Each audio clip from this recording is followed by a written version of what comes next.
Hi, Gemini. Welcome to your 2022 forecast for the year ahead.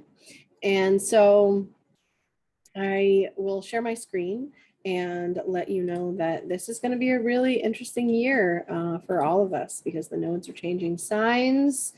The eclipses are moving. And so this is going to be hitting you specifically in an interesting area. So we'll jump right in and we will get started.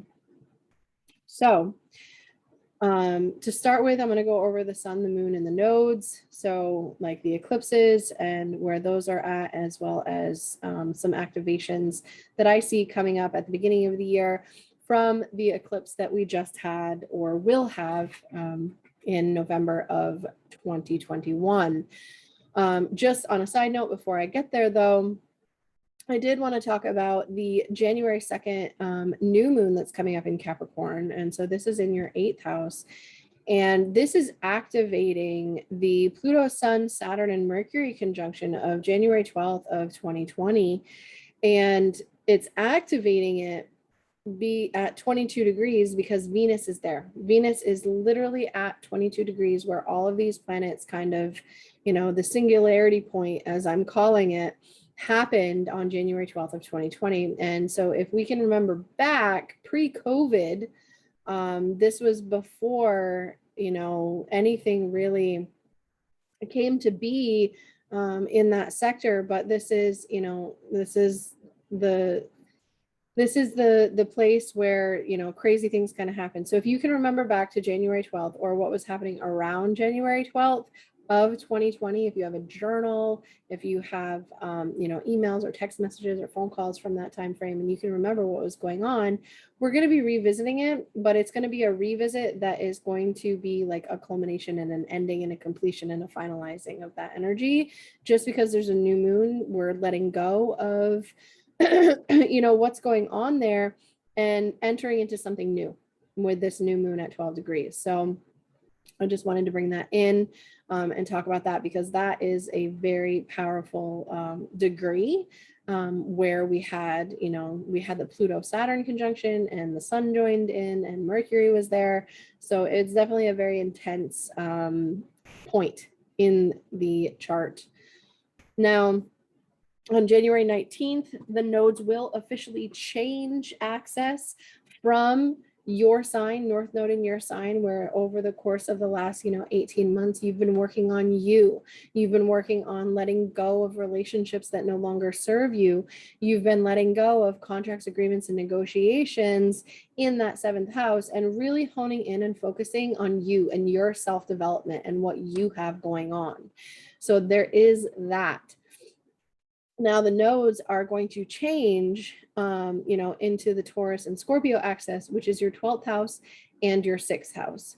So when this happens, themes of pulling away from the world and being, in either ashram, seclusion, hospital, being in rest, reprieve, and letting go of like the daily grind and the things that you're doing every single day to kind of rest and re-emerge once the eclipses and the nodes change into Aries and Libra, which is your 11th and your 5th house. So there's a rest and a relaxation after you've been hit with this energy of letting go of relationships and focusing on yourself. So now there's a focus on rest coming up for you. So on January 19th, the nodes will enter Taurus and Scorpio axis. And on February 6th through the 16th, the nodes themselves will be at 27 degrees of Taurus and Scorpio, activating the full moon partial lunar eclipse that we had in November of 2021. So this is a manifestation point, especially because on February 16th specifically, we have that full moon in Leo at 27 degrees. So we have the sun and the moon squaring where they were when this eclipse happened. And this means it's a fulfillment of sorts. It's a completion energy, only it's a partial completion, right? Because we're going to have these eclipses here for the next, the next couple of years. So what this is doing is this is actually, coming in. And if you had you know, any type of health issues or anything like that, you know, there could definitely be some interesting developments in terms of communication and conversation about, you know, institutions or about, you know, the bigger institutions of our lives and all of that too, just so you're aware. You know, yeah. So there is that. And then, yeah, sorry, I just lost my brain there for a minute. And so Taurus and Scorpio is 12th and 6th, so 3rd and 9th, yeah. So thinking, speaking, communicating, and bigger institutions like worldview, things like that. So that's on that axis. Losing my dang mind, peeps. Losing my dang mind. Okay, so Gemini. On April 30th, we will have another, you know, partial solar eclipse. So this is a new beginning.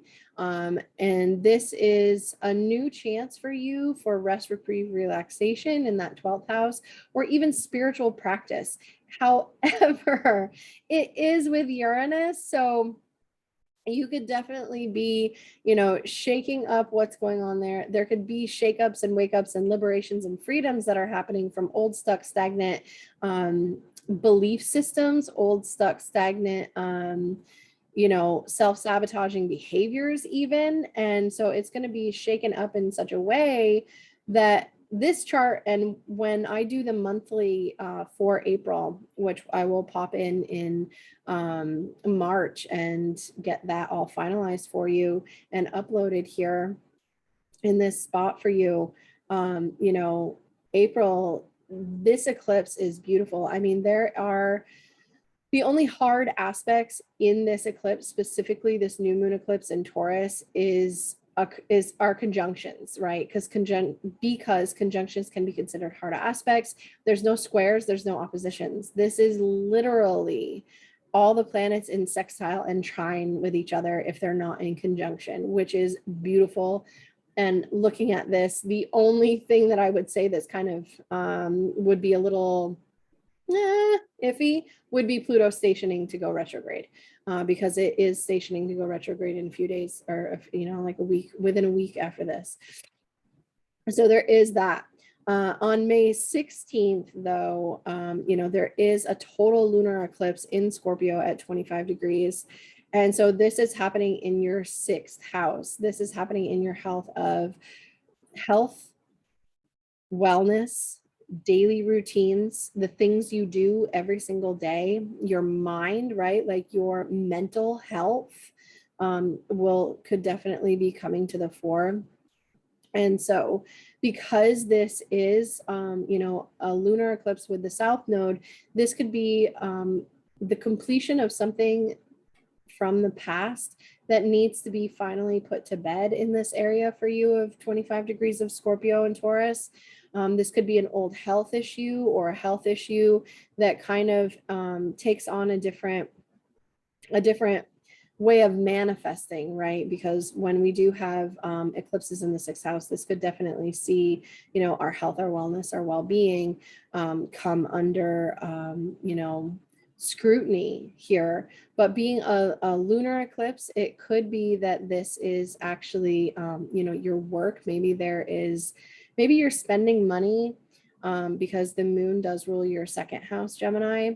Maybe you're spending money out of, like, you know, with this eclipse and whatnot, on getting your health and your wellness really under control. That could be a thing for you. With Mercury, though, Mercury is retrograde in your sign. Venus is in Aries in your 11th house with Chiron, and Mars is in Pisces with Neptune, you know, in your 10th house. So there's some there's some interesting things going on here. And this lunar eclipse is definitely a lot tougher than the solar eclipse that you have going on in your 12th house. So there's definitely something to keep an eye out. I will upload that in April for May. So we will be going in depth with these eclipses once we hit the time that I need to go over the aspects for the month ahead. October 25th is the next partial solar eclipse, and this is a south node eclipse. This could bring back something from the past, a health issue from the past. When it's a solar eclipse and the sun is being eclipsed, this is our health, our vitality, and our wellness. This is our energy. And anytime, I definitely speak from experience, there is an eclipse, a solar eclipse specifically in your 6th house, it can cause an illness that comes out of the blue and kind of really rattles you. I have had that happen. When we were having the eclipses in Capricorn, that solar eclipse that happened at like 2 or 4 degrees of Capricorn, I was sick. This was in 2019 to 2020. I got sick on the solar eclipse, and it lasted for a few months. So just be aware of that can be something that manifests. If that's not applicable for you and you're healthy as a horse, it could be your daily routine. Maybe you're entering into a new workout regime, or maybe there's an old routine that you're getting back into that you need for your health and your wellness as well. November 8th is the final total lunar eclipse of the year, and it's at 15 degrees of Taurus, and the moon is with Uranus. This is a lot of shake up, wake up, liberation, freedom kind of energy, squaring Saturn, and Mars is retrograde in your sign. So there's definitely some interesting energy here going on, with this full moon total lunar eclipse in your 12th house. This could be fulfillment, completion, finalization of either a spiritual retreat, pulling away from the world in such a way as to, really hone in and focus on your inner self and your inner world, and pulling yourself away from the daily grind kind of stuff. There is that balance that needs to be struck, but there is also, Uranus is in the mix. It could be very shocking, very intense, very rattling emotionally. And squaring Saturn, this is definitely going to bring limitations and delays and things like that. Saturn is, though, in trine with your sun, your moon, or your ascendant Gemini. So this could be beneficial for you. This is also your mindset and your worldview that is also being activated with the Saturn squaring this eclipse as well, just because it is your 9th house, but it is in trine with your ascendant sun or your moon. And Mars will be retrograde in your sign. So that's, there's definitely going to be some very impassioned revisions going on. It could be possibly arguments, disputes, or action needing to be taken on either your health, your wellness, your well-being, or even your friends groups and group associations that you have by choice, just so you're aware. And we'll get there when we get there. And then Mercury, Mercury is kind of going retrograde 4 times this year, right? So we start out at the beginning of the year on January 14th, Mercury retrograde at 10 degrees of Aquarius, moving all the way back into Capricorn.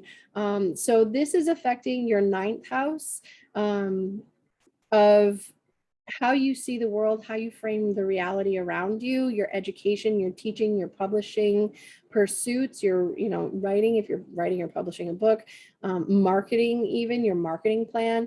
And it's retrograding back into Capricorn, and it's going into your 8th house of being really uncomfortable, debt, joint finances, other people's money, the money that your spouse brings in, or the money that your business partners bring in. This could also be loans or debt. So there could be maybe a reevaluation of a educational pursuit that you want to take, but the money needs to be reevaluated, the loan or the money coming in from other people needs to be reevaluated for you. And then on May 10th, we do have Mercury stationing to go retrograde at 4 degrees in your sign. So if you are a sun, moon, or ascendant you know, Gemini at 4 degrees, you know, anywhere from maybe 8 degrees to 0 degrees Gemini, you're going to be feeling this one specifically heavy. Anytime Mercury goes retrograde, you're going to feel it because it rules, you know, it rules you and it rules your 4th house of home and family as well. So there's always themes when Mercury goes retrograde of those two things, of you, your physical self, your physical body, things like that, and your home and your family and your property. Specifically though, this is starting to go retrograde in your sign. So you yourself are reevaluating things, or you yourself are coming under reevaluation. And it's going to retrograde back into Taurus and station to go direct at 26 degrees of Taurus. So this is going back into your 12th house of rest, reprieve, relaxation. Maybe you need to reevaluate the spiritual practices, or even the, you know, the hospitals or the ashrams or the retreat centers that you are taking part in, or maybe a retreat, specifically a retreat itself that you're taking part in. This could also be, you know, maybe a health issue pops up around this time, especially, you know, with the eclipses happening around this time as well. And, you know, maybe there's a trip to the hospital that needs to be taken because of a health issue that pops up. There is something like that that can manifest that way. And then on September 10th, Mercury will be going retrograde in your 5th house of, you know, hobbies, lovers, you know, sex itself, of, you know, things that you love to do just because you love to do them, what lights you up, what brings you passion. You know, because the 5th house is what it is that we're passionate about and what we love to do. And it will be retrograding, you know, from that into your 4th house. So maybe there's something to do too with children that need to be reevaluated, if that's something that's applicable for you. Maybe there's a child that's coming home to live with you, and that situation needs to be revisited or reevaluated because, you know, it is retrograding back into your 4th house, and you yourself need to reevaluate what's going on here. The good thing is that it starts out in retrograde in your 5th house in a trine to your ascendant, to your sun or your moon. So, you know, all in all, it shouldn't be too bad.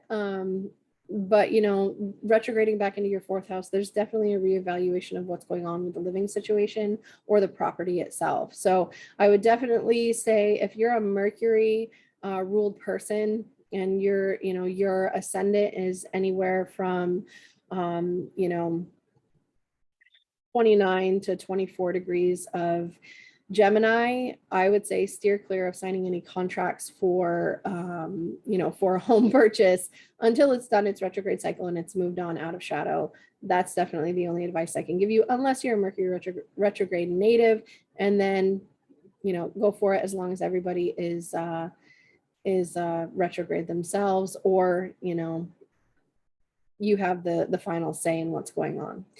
And then on December 29th, we do have the beginning of the final retrograde of the year, which will go into 2023. And it starts at 24 degrees of Capricorn, which means whatever we're visiting at in January of 2022, especially with Venus going retrograde through these degrees as well, and then Mercury going retrograde through these degrees, and then at the end of the year, Mercury stationing to go retrograde. This is also the point that Pluto in 2021 stationed to go direct. So there's definitely some themes of transforming what it is that's going on here and reevaluating that transformation and deciding what is best to move forward with on that mental plane. And then for my Geminis, we have Venus and Mars. You know, I just talked about a little bit the Venus retrograde. It does start in December of 2021. It starts at 26 degrees of Capricorn, and it moves all the way back to 11 degrees of Capricorn, and stations direct on January 29th. So right out the gate, right at the beginning of the year, we are having reevaluations in this Capricorn area of our lives. For you, this is joint finances. This is other people's money. This is debt, inheritance, taxes, insurances. You know, this is loans from a bank, things like that, as well as themes of death, themes of, you know, deep psychological reevaluation maybe for you.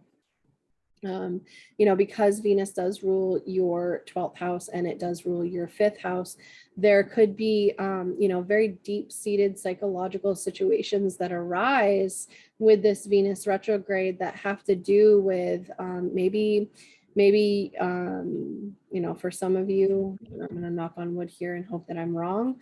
Some of you could have a child that's in the hospital for whatever reason at the beginning of this year, you know, in the beginning of 2022.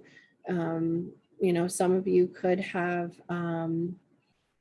you know, a child with some health issues that are popping up. This could also be maybe even mental health issues as well. Or maybe you all are seeing a family therapist, right? That could be a thing here, but it's done in private and in secret. Otherwise, this could be a reevaluation of, you know, joint finances in general, of, you know, your partner's resources. A reevaluation maybe needs to be done. You know, maybe your partner loses their job. That could be a thing here for some of you too. And there's a reevaluation of what to do with the money that is not being brought in now. And so that will be resolved, you know, sometime in February as Venus goes back and finalizes her transit through the rest of Capricorn. And then Mars is going retrograde October 30th and retrograding all the way from 25 to 8 degrees of Gemini. This is in your sign. This is in your first house. So this is you feeling really fired up and taking action on and reevaluating, you know, reevaluating. My goodness, my brain is not what it should be right now, guys. And I do apologize for that. So Mars will be in your first house, but for you specifically, Mars rules your friendships, the groups and organizations that you associate with by choice, the people that you surround yourself with. And it also rules, you know, your 6th house of your health and your wellness. I don't know why I forgot that for 5 minutes because, you know, the nodes are there and I knew that in the beginning, right? We all knew that, right? So this could definitely be a reevaluation too of letting go of a health condition for you specifically, right? Mars in the first house, and especially in Gemini, can be really intense words, but it can also be you being really fired up and really passionate and really going for what it is that you want in terms of your groups and organizations that you associate with, the humanitarian pursuits that you want to go after. And it could be maybe you're really looking after your health, your wellness, and your vitality too. That could definitely be a thing. Do be careful though, because Mars is a fiery planet. And in an air sign, air fuels fire. So just be cognizant that that can cause heat in the body, and you don't necessarily want to, you know, cause excess heat. So try to make sure that you're eating cooling foods or cooling yourself down somehow, and you're not letting yourself get all hot-headed, right, with this as well. So, and then for both of these planets, they are coming together. They're coming into a conjunction on February 14th, after Venus goes direct and starts moving forward. Mars swoops in and picks up his lovely lady. And they come into an exact conjunction at 14 degrees of Capricorn, and they run together until March 10th, right? When Venus starts to pull away from Mars because she is the faster planet.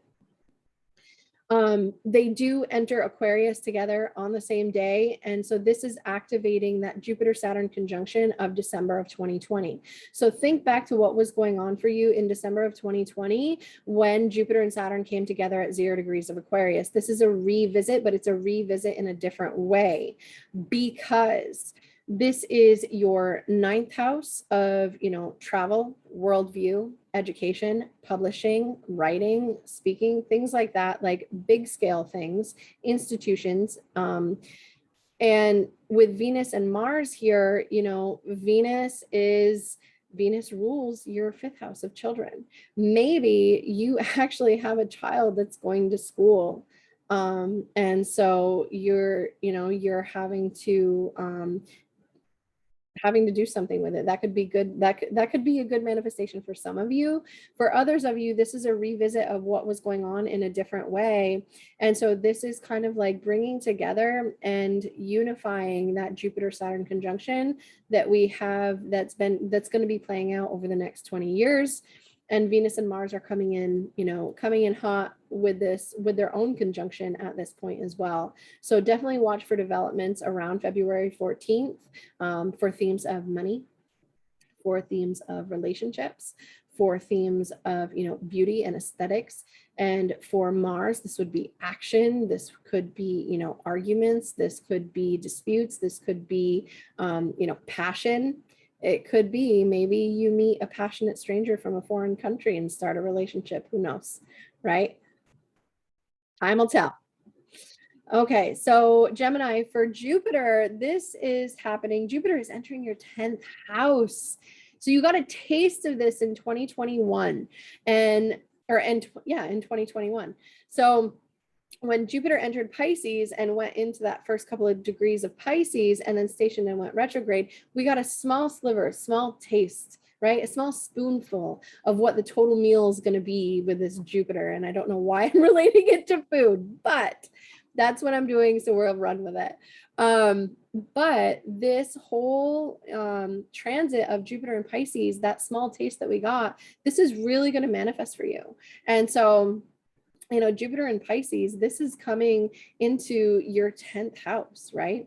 And so this is, your public reputation, how you're known by the world, how you're known by the public, the legacy you want to leave behind, your bosses, your career, public reputation and standing, and the bigger organizations, if you have a business, maybe bringing it to that bigger level. Maybe whatever it is that you were doing in 2021 now kind of explodes. And so now you're getting the recognition. You're getting Jupiter. Jupiter rules your 7th house of your contracts, agreements, and negotiations, and it rules your 10th house. And it's in your 10th house, which means there could be growth and expansion across a couple of different areas of your life in terms of your prestige out in the world and your clients, right? If that's applicable to you. It could also be maybe some of you, Gemini rising, maybe you're known for some type of contract agreement negotiation or partnership that you develop. And so now you're out in the world and it's known and you're known for it, right? On April 12th, we do have the exact conjunction of Neptune and Jupiter at 23 degrees of Pisces. So if you are, if this is your sun, moon, or ascendant, and it's anywhere near that 23-degree mark of Gemini, this is going to be big expansion for you in terms of, like career and public reputation. This could definitely, if it's squaring or even if it's conjunct your midheaven, this could really expand on your career and what it is that you're doing out in the world. And then on May 11th, Jupiter does enter Aries, which is your 11th house, your social networks, the people that you associate with. So you're going to get a small taste from May to the end of October of what Jupiter is going to be like in 2023 in terms of your friendships, the groups and organizations that you belong to, your humanitarian pursuits, your long range goals and plans, for the future. And so there could be really this impassioned desire during these months, May through October, to really, kind of push forward with what it is that you're doing in career, but also what you're doing in the social, who you're schmoozing with, who you're associating yourself with, who you're, not getting into bed with, but like who you are, that's what I was going to say, and that's not what it means, but it's who you're aligning yourself with, right? So that is a thing here. And so in July on the 28th, it will station at 8 degrees of Aries. So if you have any other planets or points in any of the cardinal signs between, I would say 4 to 12 degrees of either Aries, Cancer, Libra, or Capricorn, this is going to really affect what's going on there for you as well. And then it's going to re-enter Pisces until, you know, the end of the year pretty much. And so it does station to go direct at 28 degrees of Pisces. So there is a reevaluation that's going on between that 28 degrees of Pisces and that 8 degrees of Aries. So what it is that you're doing in career, what your public reputation is, what your public standing is, and who you're aligning yourself with, right? That's what we have for Jupiter coming up for you in 2022. And then for Saturn. So Saturn is, you know, I mean, it's literally this energy of Saturn Uranus square is still going to be really intense for, you know, part of the month of January, just because it's just coming off that exact square. So Saturn is at 11 degrees of Aquarius and Uranus is at 10 degrees of Taurus to start the year off with. So we're still really kind of intense in that square. It is the reconciliation and the finalization of that. And so we are moving forward. Now, Saturn, right, is in your 9th house. So there could feel like there's restrictions. I mean, for you specifically, Gemini, because this is your 9th house, you know, this could be restrictions on education, learning, publishing, traveling, unless you're really doing your due diligence and dotting all the I's, crossing all the T's, and making sure that, you know, the limitations that Saturn brings, you're being very diligent yourself with what it is that's going on here. And so, you know, from 11 to 25 degrees is the area that Saturn's going to cover, but really the reevaluation portion is going to be from 18 to 25 degrees of Aquarius. So if you have any planets or points between 18 and 25 degrees of, you know, Taurus, Leo, Scorpio, and even Aquarius, there's going to be some Saturnian squeezing out the excess and really getting you to do your due diligence in this area of your life. And so for you, you know, this is in the communication houses. This is in the mental houses, right? So this is, you know, your 9th house, and then the opposition would be your 3rd house of how you think, speak, and communicate. So if you have any planets or points there, this could definitely be needing to balance the day-to-day conversations with the bigger picture and making sure that you are aligning with what is best and what is right and doing it in a very diligent way. Okay, that's just an example. And then for Uranus, and I do want to apologize, I did all of my charts, or not charts, but all of my, you know, PDFs at 3 o'clock this morning as I'm recording these. So I didn't catch that I had put Aquarius because that's what Uranus rules. And for whatever reason in my brain, I was thinking Uranus and Aquarius. But it's actually Taurus, right? So January 1st starts the year in retrograde at 10 degrees of Taurus, right? And on January 18th, it stations to go direct, still at 10 degrees. So as we start the year, Uranus is really heavy in the sky, very disruptive, very liberating, very freeing. And this is in Taurus, which is your 12th house. So there could be, you could have really disrupted sleep patterns, especially at the beginning of this year. And, you know, the couple weeks surrounding August 24th when it stations to go retrograde. So, you know, there's definitely some disruptive sleep patterns, maybe on again, off again, pulling away from the world, being part of the world, you know, on again, off again, health crisis. If you have anything in opposition to this in the 6th house, which, I mean, we're having eclipses here, so I'm sure there's going to be something like that. Spiritual development, things like that, maybe even downloads, complete formed pictures coming into your consciousness, and you have to, you know, they come out of the blue, so you're going to have to really hurry up and write them down before they disappear again. But on August 24th, around this time again, there will be a little bit of a disruption because Uranus will station to go retrograde. So really the 10 to 18 degrees this year specifically is where it's at for Uranus. So if you have any planets or points in Taurus, in, you know, in Aquarius, in Leo, in Scorpio, there's definitely going to be some major disruptions for you for this year, but it's going to be liberating and freeing. And once it's done and over with, you'll say, why didn't I do that sooner? Right. So there can be that as well. And then for Neptune, you know, Neptune is in Pisces. Neptune is in your 10th house, kind of mucking the waters up there in terms of your career, your public standing, your reputation, the things that you want to leave behind when you're gone. You know, there is that, but it starts out at 20 degrees. It stations to go retrograde at 25 degrees, and it stations to go direct at 22 degrees, and we finalize the year with that. So between 20 and 25 degrees, if you have anything, you know, if your sun, moon, or ascendant is, you know, in Gemini at, you know, 20 to 25 degrees, this is going to square your sun, moon, or ascendant, and your descendant as well, if this is your ascendant. And so it can definitely cause cloudiness, confusion. It could be lies, manipulation, and deceit in terms of, you know, intended or unintended. It does bring that fogginess of like, well, it was true in the moment, but it's not true now kind of situations for your career and you and your partnerships as well. And so it can kind of muck up that a little bit. And then Pluto, you know, to start the year off, it's at 25 degrees of Capricorn.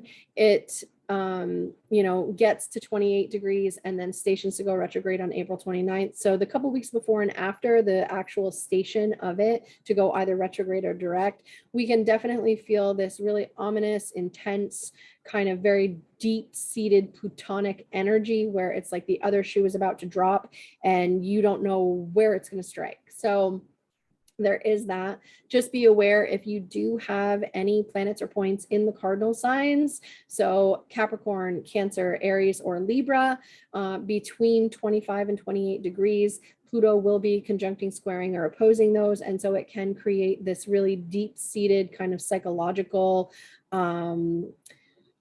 it'll feel like you're going crazy, right? I've had this, my sun and my Mercury are both in Cancer. So I've had this, and you want to work on Pluto and you want to work with those deep-seated psychological things before they work on you, because this could definitely see, you know, especially in the 8th house, this could be good for getting a really,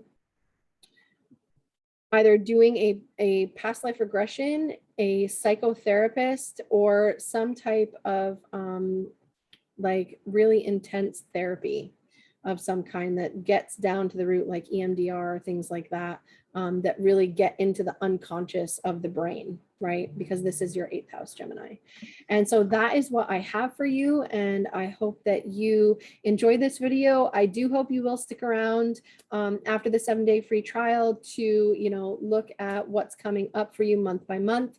I will be posting, you know, a week or two before the month actually hits. I'll be posting a video going over everything for the month that I think is important for you to know, especially when we get, especially January, right? But especially when we hit eclipse seasons and things like that too. So I do hope you'll stick around, and thank you. And I hope you have a really stellar year.